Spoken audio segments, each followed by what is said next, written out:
साहिबाबाद में शालीमार गार्डन स्थित TLF colony में श्रीमद् भागवत कथा व ज्ञान यज्ञ का श्री गौरी शंकर वैदिक धर्मार्थ ट्रस्ट के सानिध्य में भव्य आयोजन किया गया, जिसमें सैकड़ों भक्तजनों ने बढ़ चढ़कर हिस्सा लिया। इस दौरान कलश यात्रा का भी आयोजन किया गया, जिसमें सैकड़ों महिलाओं ने 1 किलोमीटर पैदल चलकर कलश यात्रा का शुभारंभ किया।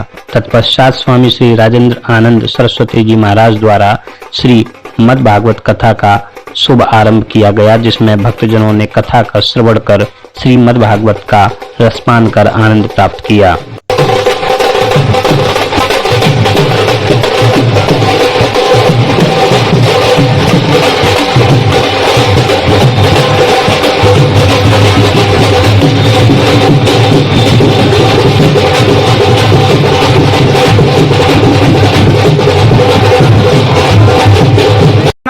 तत्र गोदावरी सिंधु सरस्वती च सर्वाणि तीर्थानि वसन्ति यत्र यत्र तथा च रवथा प्रसंगः। जहाँ भगवान की कथा होती है, सारे तीर्थ उस जगह आ करके निवास करते हैं। तत्रैव गंगा जमुना च तत्रः गोदावरी सिंधु सरस्वती च सर्वाणि तीर्थानि वसन्ति। ये सारे तीर्थ कहाँ जाते हैं? जहाँ कथा प्रसंगः,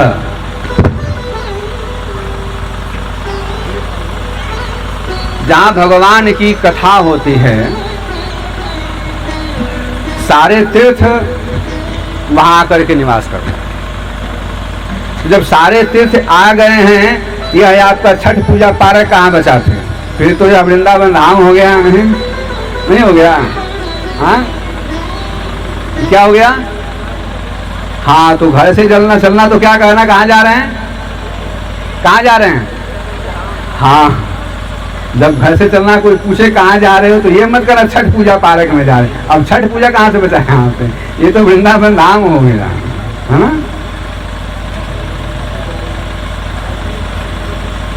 और जहाँ वृंदावन धाम हो जाए, वहाँ कोई ताप रह सकता है क्या? जहाँ भगवान की जन्मभूमि हो जाए, भगवान का क्रीड़ा स्थल हो जाए, जहाँ भगवान का धाम हो जाए, वहाँ पे कोई ताप रहेगा क्या? तो इसीलिए कहा कि तापत्रय विनाशाय, जब ये आता है तो तीनों प्रकार के ताप को नष्ट कर देता है। कौन कौन से ताप? दैहिक दैविक भौतिक तापा, दैहिक दैविक भौतिक तापा, राम राज का होई नहीं व्यापा। दैहिक दैविक भौतिक तापा, राम राज का दैहिक दैविक भौतिक तापा। अरे पटका माला आया हुआ था, कहाँ रखा? कहाँ रखा हुआ? जाने से पहले संजीव को बोल देना कि आगे का पूजा करके तब जाएंगे। जाने से पहले बोल देना। दैहिक दैविक भौतिक तापा, दैहिक दैविक भौतिक तापा, राम राज का होए नहीं व्यापा।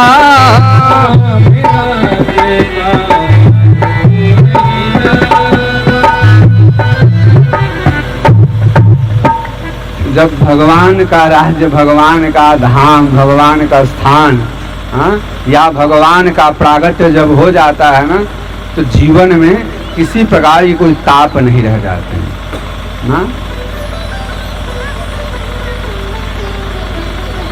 ना एक जगह लिखा नहीं, स्कंद पुराण में, अभी हम पद्म पुराण की कथा आप लोगों को सुना रहे हैं। स्कंद पुराण में एक जगह लिखा कि जो भगवान की शरण में आते हैं उनको क्या मिलता है, जो भगवान के शरण में आते हैं उनको क्या मिलता है ना हो।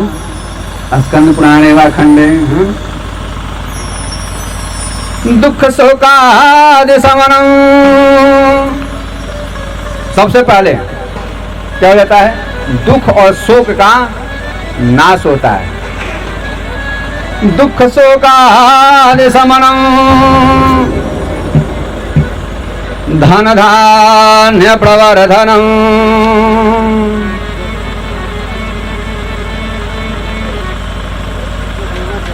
भगवान की शरण में आ जाने से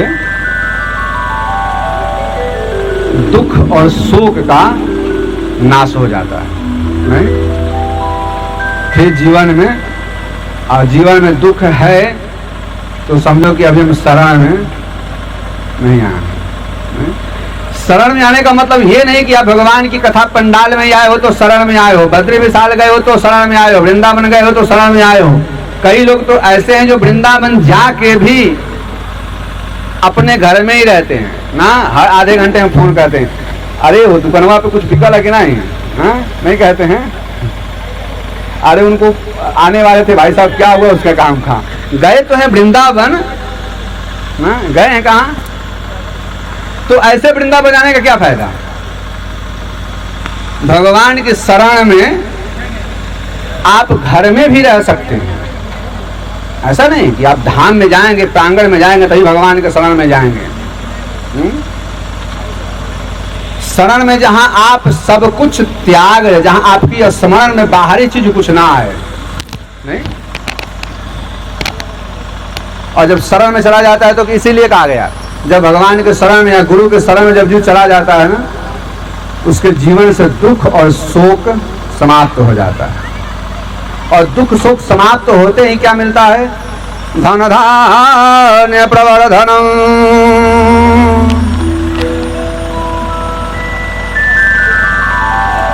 आजकल लोग नाना प्रकार की उपाय, यह उपाय वह उपाय लोग करते रहते हैं।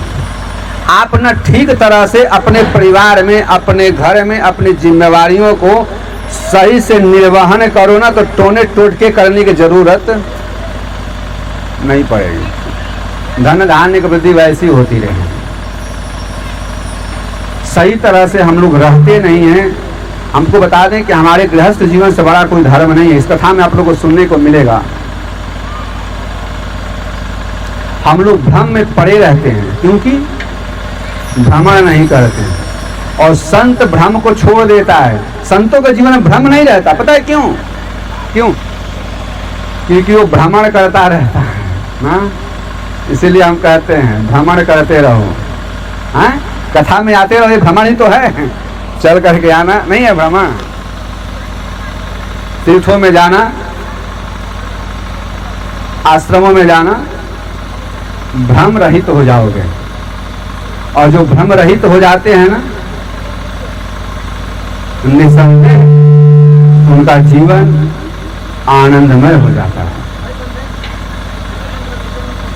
कथा के माध्यम बहुत ऐसी जगह बताया गया है, निर्देश दिया गया है, लेकिन हम लोग उन चीजों को ध्यान से सुनते नहीं, करते नहीं।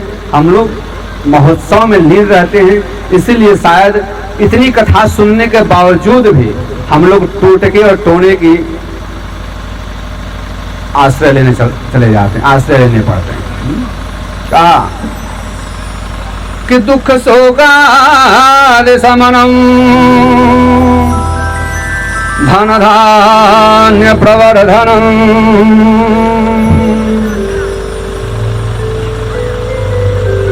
भगवान के शरण में आने से धन धान्य की वृद्धि होती है। नहीं क्यों, कैसे होती है? मैं बताया कि भगवान के जब शरण में जाओ ना, जब गुरु के शरण में जाओ ना, जब संत के शरण में जाओ ना, तो दिखावा मत करो। क्या मत करो?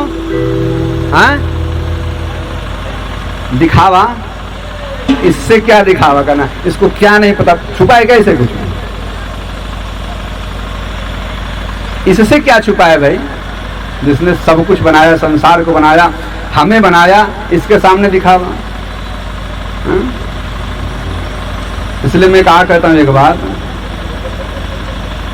न दिखावा इसे दिखाओ, बस भाव से भोग लगाओ। न दिखावा इसे दिखाओ, बस भाव से भोग लगाओ। देखेगा नजरे भर के, भर देगा तेरा खजाना।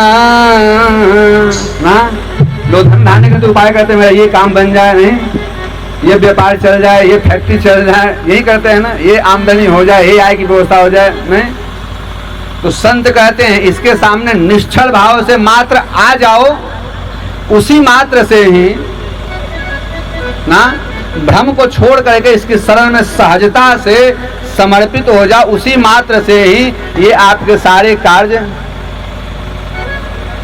देखेगा नजरें भर के, भर देगा तेरा खजाना। और अपने बच्चों को धन दौलत में बांट देता है, लेकिन ज्यादा उड़ने वालों के फणिए ना। अच्छा, इसको नहीं पता है कि हम कितना उड़ रहे हैं, लोग उड़ते हैं। नहीं लोग कहते हैं ना, कोई कोई मिलता कहता है गुरु जी बड़ा उड़ते हैं। मैंने कहा बेटा छोड़ दे उनको उड़ने, लेकिन किसी दिन तो धरती पे आएंगे, हाँ कभी तो आएंगे। भगवान के सामने क्या दिखाना। और जिस दिन हम लोग ये मान लेंगे ना, हम समझ जाएंगे, उस दिन वाकई में हमारा जीवन का उद्देश्य पूर्ण हो जाएंगे। और उस दिन पता होगा क्या होगा।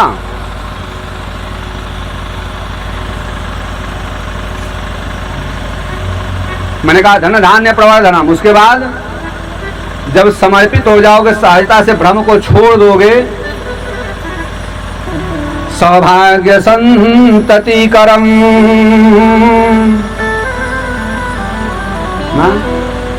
बहुधा लोग देखा है मैंने,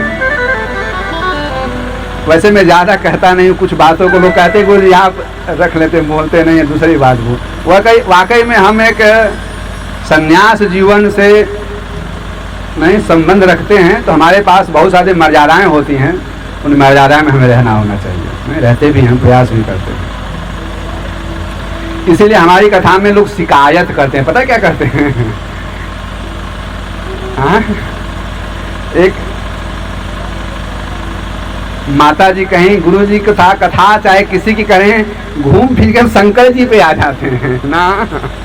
अरे भैया हमें अपनी मर्यादा देखनी होती है, नहीं आएंगे ना तो हम भी भटक जाएंगे, और जब हम खुद ही भटक जाएंगे तो आपको क्या मार्ग दिखाएंगे हम।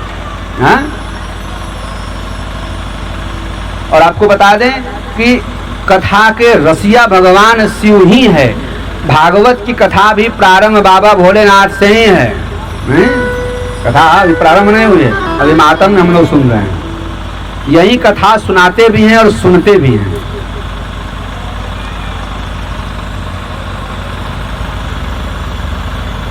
सौभाग्य की प्राप्ति है क्या?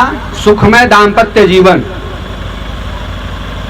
दाम्पत्य जीवन सुखमय होता है जब हमारा भ्रम खत्म हो जाता है। तो दाम्पत्य जीवन में प्रॉब्लम कहां से आती है बताओ जरा सा, कहां से आती है?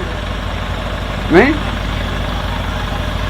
7 बजे बोले आने के लिए 9 बजे तक नहीं आए तो देखो कैसे घंटी बजती है लगातार, हर 2 मिनट में ना हो मनु। अगर 7 बजे कहा करके नहीं आए तो हर 2 मिनट में घंटी बजती है। काहे भैया, घर ही तो आएंगे, कहाँ जाएंगे वो?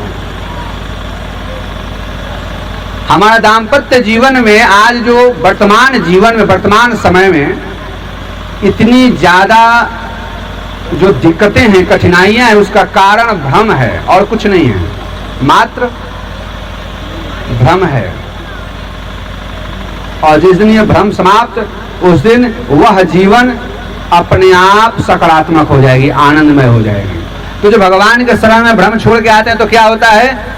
दाम्पत्य जीवन उनका सुखमय होता है, हैं? और जब दाम्पत्य जीवन सुखमय होगा तो संतानोत्पत्ति भी होगी। कथा में बैठे तो हाथ को खोल करके, बांध करके नहीं, घुटना पकड़ के नहीं।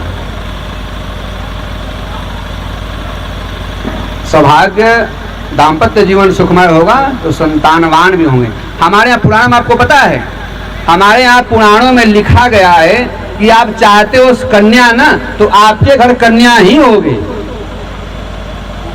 आपने कथा में कभी सुना? हमारे यहाँ मुहूर्त बताया गया है, आप चाहते हो कि हमारे घर कन्या जन्म ले, तो रजो दर्शन के बाद जय हो। अच्छा, मोबाइल स्विच ऑफ है, लेकिन देखो कन्हैया ने बुला लिया। हाँ, हमारे अति प्रिय अनुज जी, इनके सहारे हम पूरे भारत वर्ष में हिंदू धर्म का पताका लहराने वाले हैं हो। और इन्होंने हमसे वादा किया है गुरुजी, पूरे भारत वर्ष में आपने वादा किया है, पूरे भारत वर्ष में धर्म झंडा लहराएंगे ना। तो हम इसके लिए तैयार हो गए हैं और हमने बिगुल फूंक दिया है भाई, पता है 2 साल पहले से ही। तो आज थोड़ा सा एक चीज हम लोग इनके लिए नहीं याद आ गया हो। अवध में दर्शन पाना है, राम मंदिर बनवाना है। अवध में दर्शन पाना है, राम मंदिर बनवाना है। आज से ठीक 2 साल पहले इस भजन को मैंने गाया था जनता फ्लेट में। यहाँ से कथा के बाद जनता फ्लेट में हुई थी, कुछ लोग गए थे यहाँ से नहीं?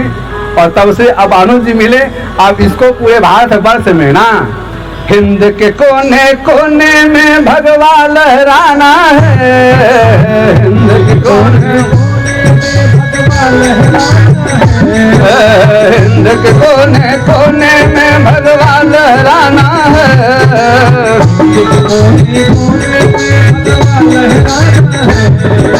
पावन यहाँ की माटी माथे पे लगाना है।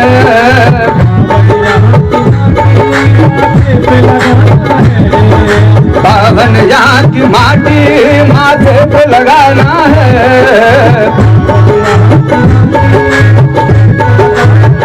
अवध में तुझे रवाना है, राम मंदिर बनवाना है।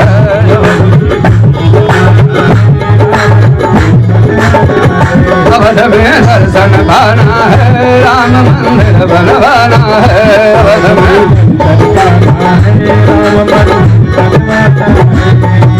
जय हो।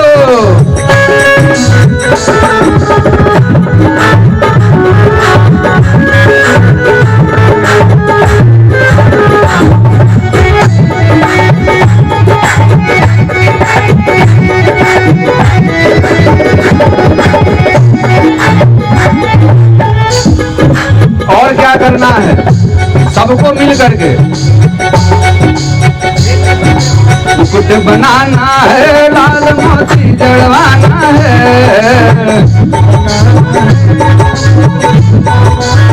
पूरे भारतवर्ष में घूमने के लिए मैंने संकल्प ले लिया है और आप सभी को संकल्प लेना है। मेरी हर कथा में आप सभी को संकल्प लेना है। हम सब लोग भाव रूपी भगवान राघव के हम लोग क्या करेंगे? मुकुट बनाना है, लाल मोती जड़वाना है।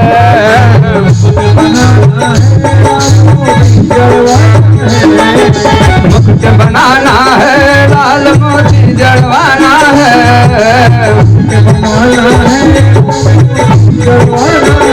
अवध में नाच के गाना है, राम मंदिर बनवाना है। अवध में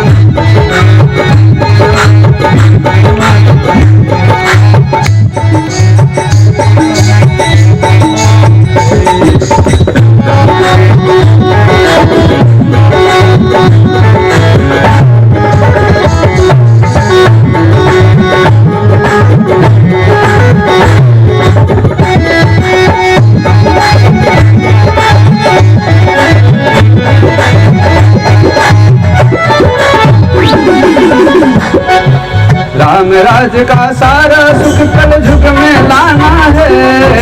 राम राज का नामों भूल गया हूँ, इनका भी एक संकल्प था नहीं। हर आदमी का बात चाहे वो 10 साल पहले कहा हो, 10 साल पहले पूछो कि बाद में पूछो, मैं बता दूंगा नहीं, आपकी भी बात मुझे याद है नहीं। और हृदय से आप सभी का धन्यवाद जो हमारा सहयोग करने में लगे हैं आप सभी। राम राज का सारा सुख कल युग में लाना है, राम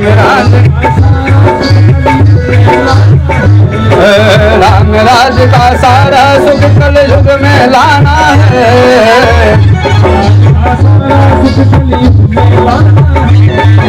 राम राज का सारा सुख कल युग में लाना है।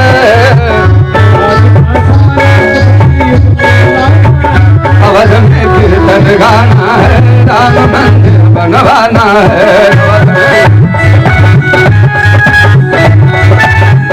अवध में कीर्तन गाना है, राम मंदिर बनवाना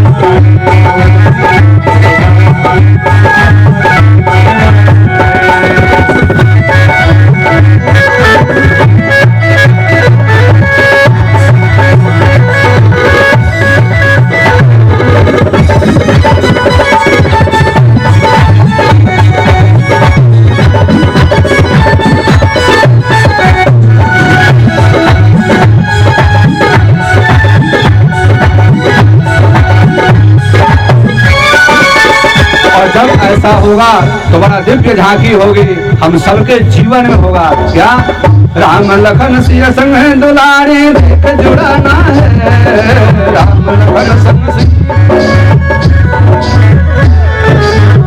लखन संग सिया दुलारी देख जुड़ाना है, राम लखन संग सिया दुलारी देख जुड़ाना है। बैठक हनुमत जैसे चरण में चमन ढुलाना है,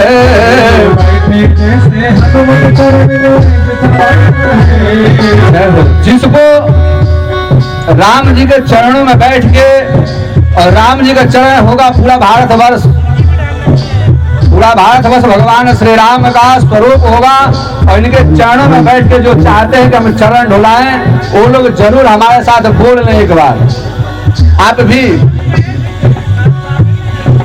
बैठ के हनुमत के जैसे चरण में चमन ढुलाना है, बैठ के हनुमत जैसे चरण ढुलाना है, बैठ के हनुमत जैसे चरण में चमन ढुलाना है, हनुमत जैसे चरण में चमन ढुलाना है।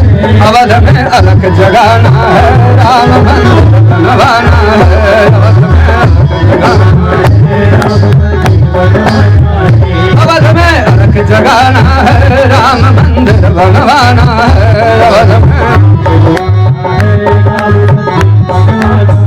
अवध में दर्शन पाना है, राम मंदिर बनवाना है। अवध में दर्शन पाना है, राम मंदिर बनवाना है।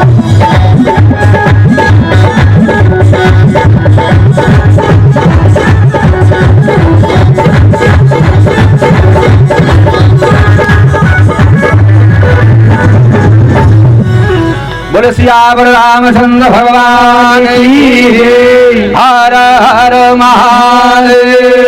जय जय श्री राधे, जय जय श्री राधे, जय जय श्री राधे श्याम।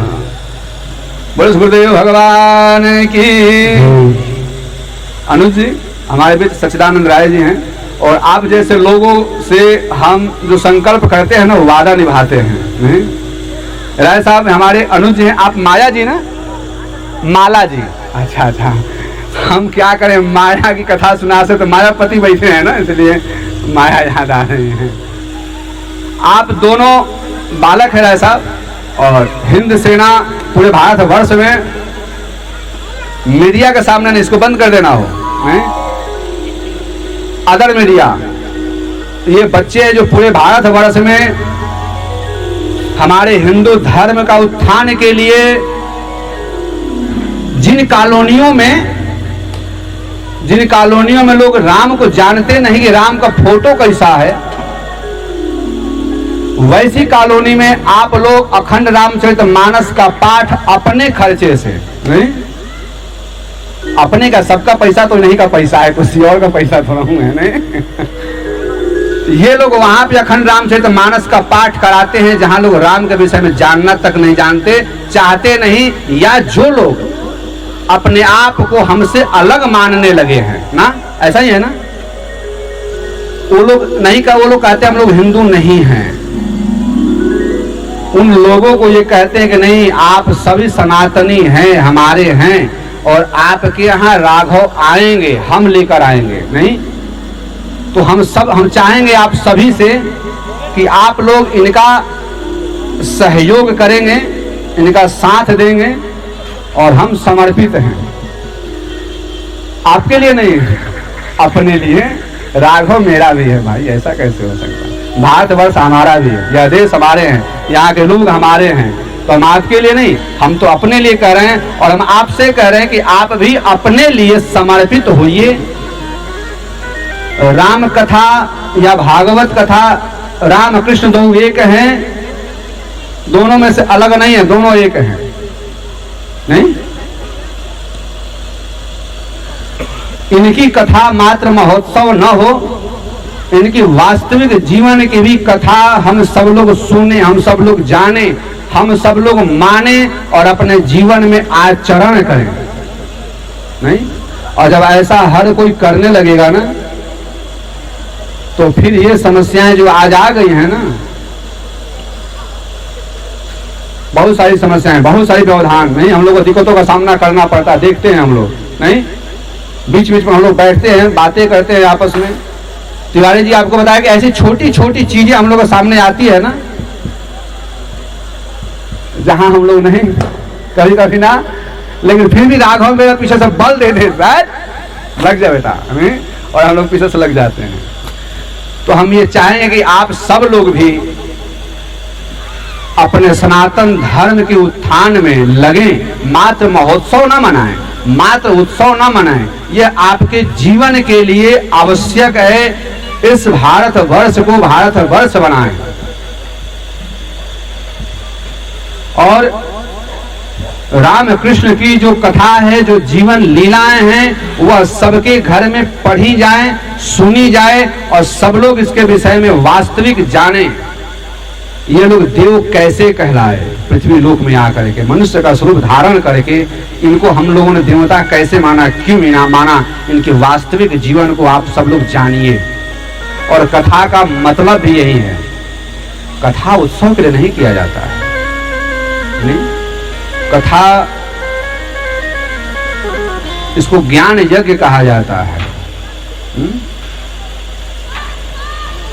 हमारे जीवन की पारंपरिक ज्ञान, वास्तविक ज्ञान, मार्गदर्शन इस कथा के माध्यम से होनी चाहिए, और हम सबको लेनी चाहिए, और हम सबको उस मार्ग पर चलना चाहिए। इसीलिए यह कथा हो कि हम सबका जीवन भी एक वास्तविक जीवन की ओर, दिखावे की ओर न चले, वास्तविक जीवन की ओर चले।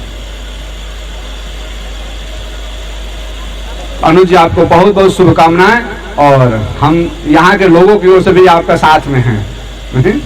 ये लोग भी इस धर्म के लिए, अच्छा आप सब लोग धर्म के लिए झंडा उठाओगे?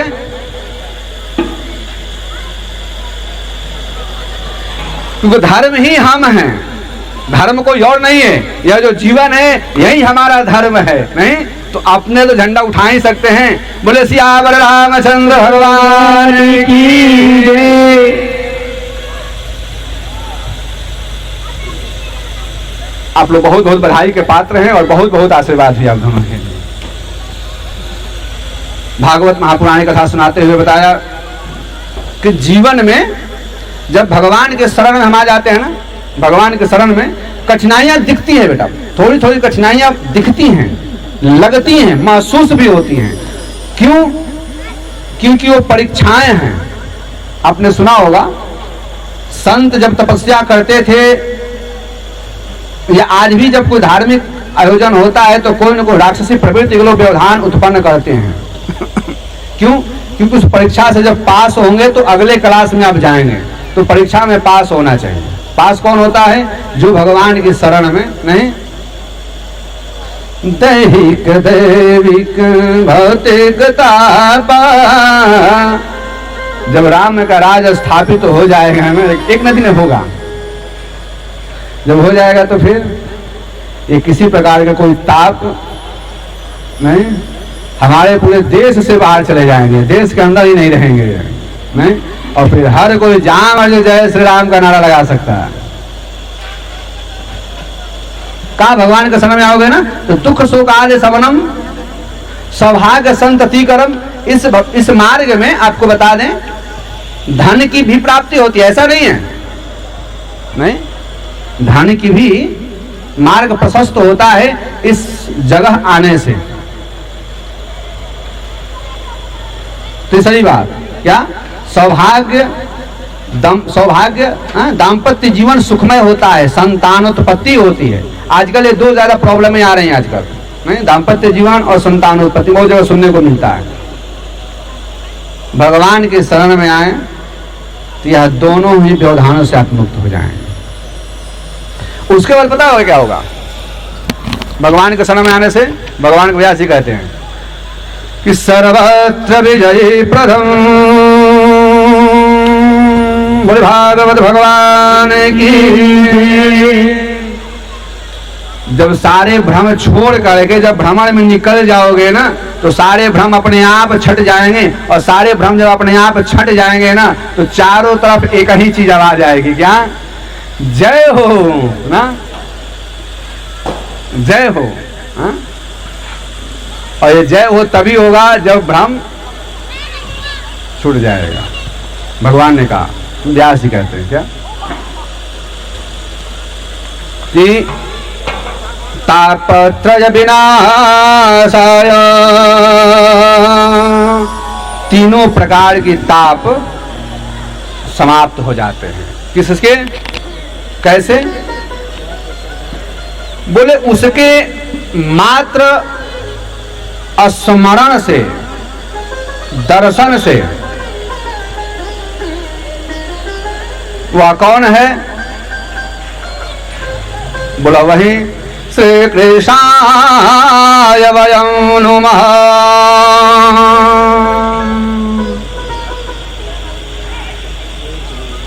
जो भगवान श्री कृष्ण है,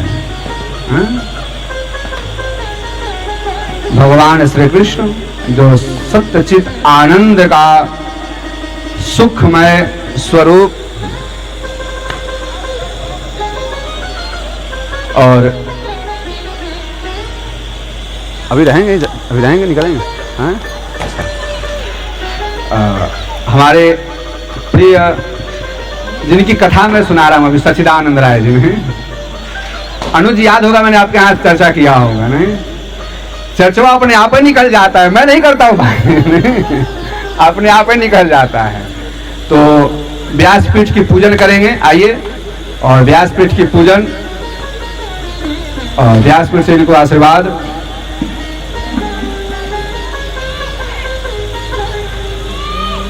एक भजन बोल दो, फिर एक भजन बोल दो, फिर आगे पूजन कर लेंगे।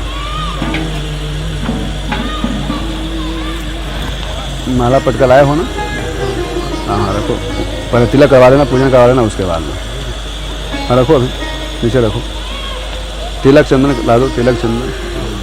जय जय श्री राधे,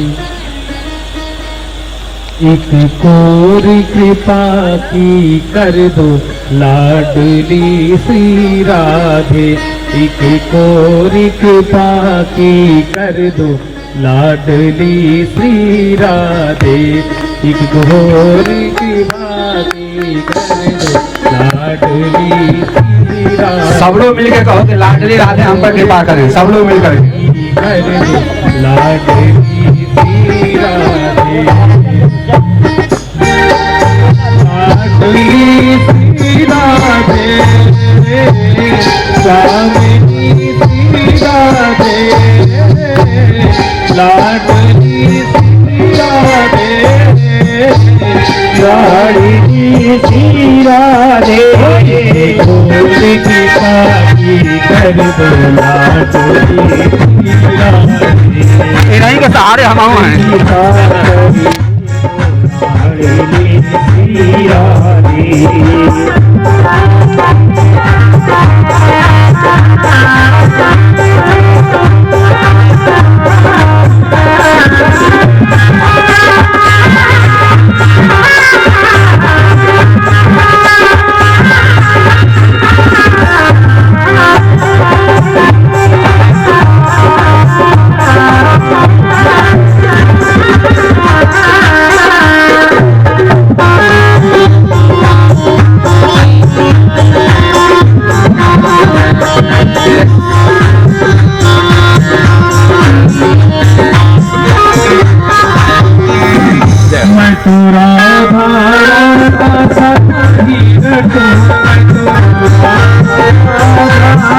जय हो भगवान, खूब आशीर्वाद है।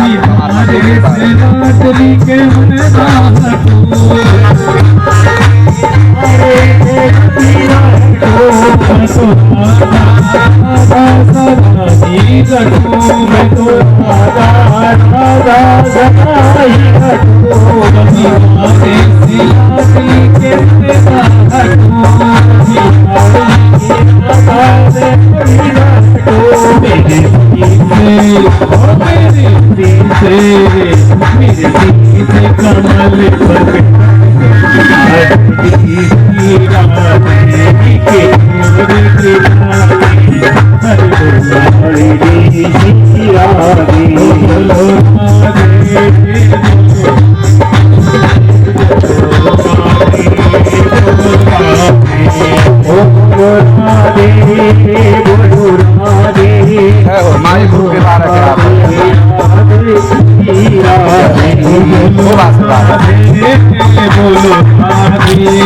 आते रहना है बीच में, ऐसे समय हो आते रहना।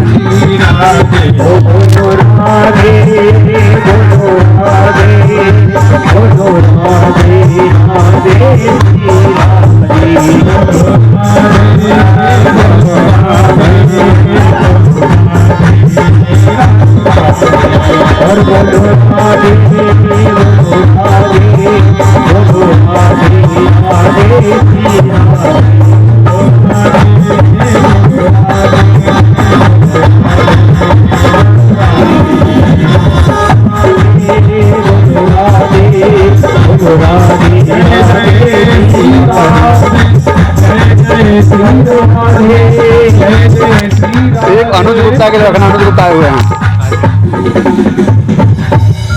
जय जय श्री राधे, जय जय श्री राधे, जय जय श्री राधे श्याम।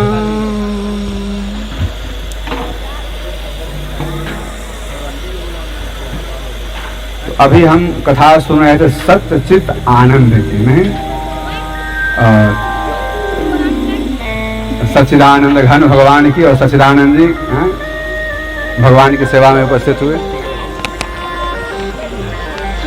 तो हम सब सच्चिदानंद हैं, ऐसा ना माने, क्योंकि जो आपको बता दें कि जो गुरु का शिष्य होता है वो अपने गुरु जैसा हो जाता है ना। तो हम इसके शिष्य हैं तो उसके जैसे हम नहीं होंगे ना। चेले से पता चलता है गुरु जी कैसे हैं ना। अच्छा बताओ कौन कौन दीक्षा लिए हो यहाँ पे? अभी दीक्षित हो गया से नहीं? देख लेना भैया, गुरु का पहचान चेला से होता है ना।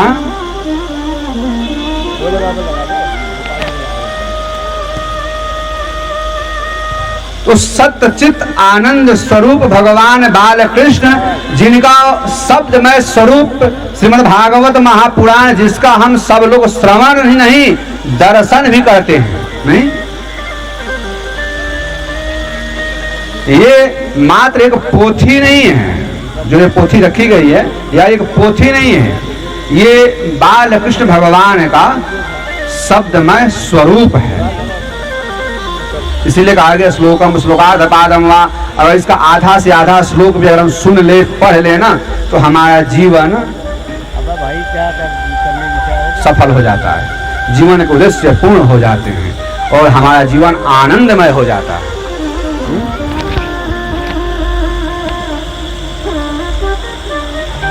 तो उस सच्चिदानंद भगवान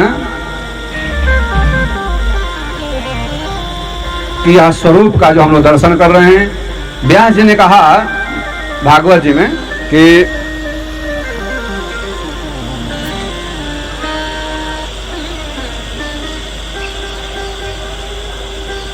कथा ना,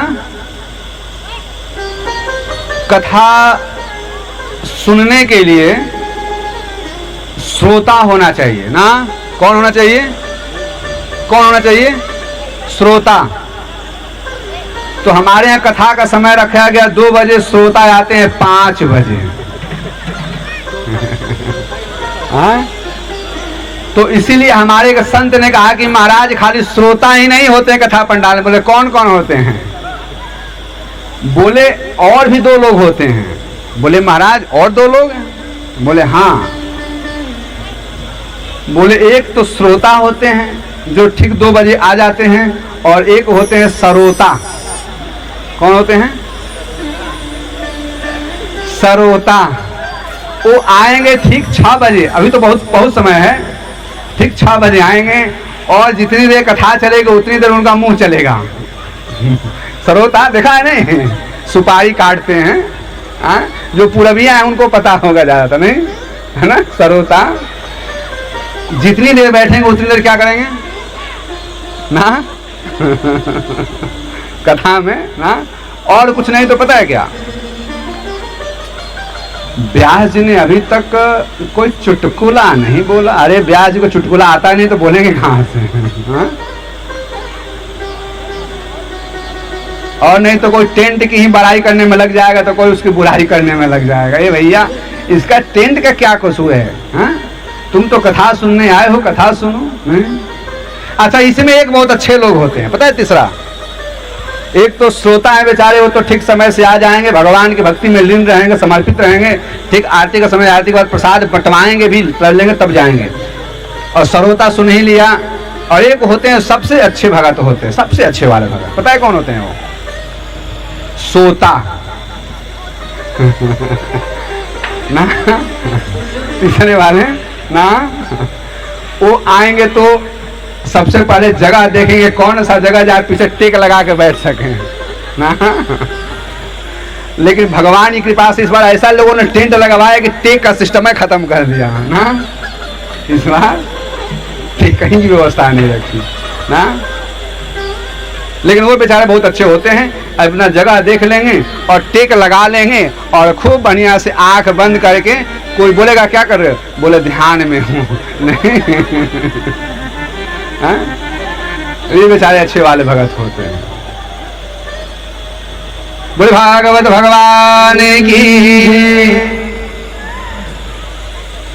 लेकिन जो संत होते हैं, आपको बता दें, जो संत होते हैं बाबू, उनका हर पल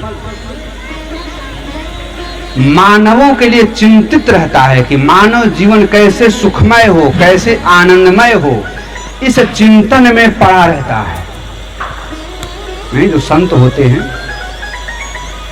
इसीलिए हमारे एक बात, हाथ खोल कर बैठिए, कथा में बांध कर नहीं बैठते हैं, ठीक है ना? हाथ को खोल कर। जो संत होते हैं वो हर समय उनका एक ही कर्तव्य है, क्या? कि पर कारज के कारण साधुन धरा शरीर।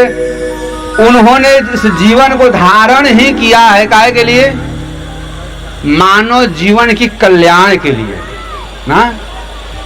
संत भगवा पहनने से कोई नहीं होता है, होता है क्या? भगवा पहन लो और कहो कि हम संत हो गए, संत भगवा पहनने से नहीं होता है। संत का जीवन, संत चरित नव नित समाना ना। बाबा एक बात और कहते हैं कि साधु चरित शुभ चरित कपासो निरस विशद गुण मय फल जासु। संत के लिए बताया कि जीवन उसका मानव के लिए, मनुष्य के लिए समर्पित रहता है, हर क्षण, हर पल, हर वक्त इस चिंतन में रहता है, इस जीवन में अगर कठिनाई आ गई हैं तो क्यों आई हैं और ये कैसे जाएंगी, नहीं। और इस तरह का जो चिंतन करता है वही संत है।